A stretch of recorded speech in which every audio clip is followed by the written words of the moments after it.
இந்த மே மாதம் கர்த்தர் நமக்கு கொடுத்த வாக்கு, அதற்கு நான் மறுமொழியாக பரலோகத்தின் தேவனானவர் எங்களுக்கு காரியத்தை கைகூடி வர பண்ணுவார்.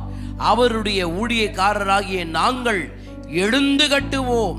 உங்களுக்கோவென்றால் எருசலேமிலே பங்குமில்லை, பாத்தியமும் இல்லை, உங்கள் பேர் விளங்க ஒன்றுமில்லை என்று அவர்களுடனே சொன்னேன். ஆமென், ஆமென், ஆமென். இந்த மாதம் ஆண்டவர் நமக்கு இந்த வார்த்தையை ஏன் கொடுக்கிறார் அப்படின்னு சொன்னா, பரலோகத்தின் தேவனானவர் நமக்கான காரியங்களை எல்லாம் அவர் கைகூடி வர பண்ணுவார். ஒரு ஆமென் சொல்லலாமா? அவர் காரியங்களை கைகூடி வர பண்ணுவார். அவருடைய பிள்ளைகளாகிய நாம் எழுந்து கட்டுவோம். ஒரு ஆமென் சொல்லலாமா? நாம எழுந்து கட்டுவோம். கர்த்தர் நம்முடைய கையை கொண்டு கட்டச் செய்வார். கர்த்தர் நம்முடைய கைகளை ஆண்டவர் கட்டி எழுப்ப கர்த்தர் உதவி செய்வார். நீங்களும் நானும் மீண்டுமாய் கட்டப்படுவோம். அல்லேலூயா. ஆண்டவர் நம்மை அப்படி நிறுத்துவார். அப்போ ஆண்டவரே, இந்த 5வது மாதம் உங்க கிருபை விளங்கணும் சாமி அப்படின்னு சொன்ன போது ஒரு ஜெபத்தை கர்த்தர் கோடிட்டு காட்டுகிறார். என்ன ஜெபம் அப்படின்னு சொன்னா, நெகேமியாவின் ஜெபத்தை ஆண்டவர் காட்டுகிறார்.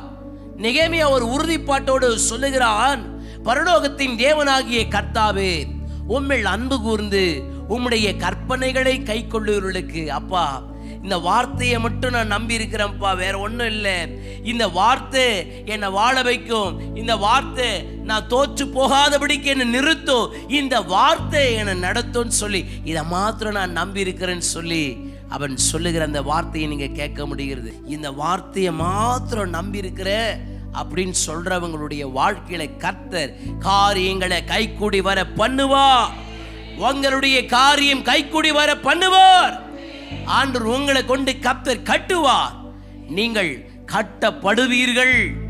உங்களை கொண்டு, உங்க கையை கொண்டு செய்ய வேண்டிய விஷயத்தை கர்த்தர் செய்து முடிப்பார்.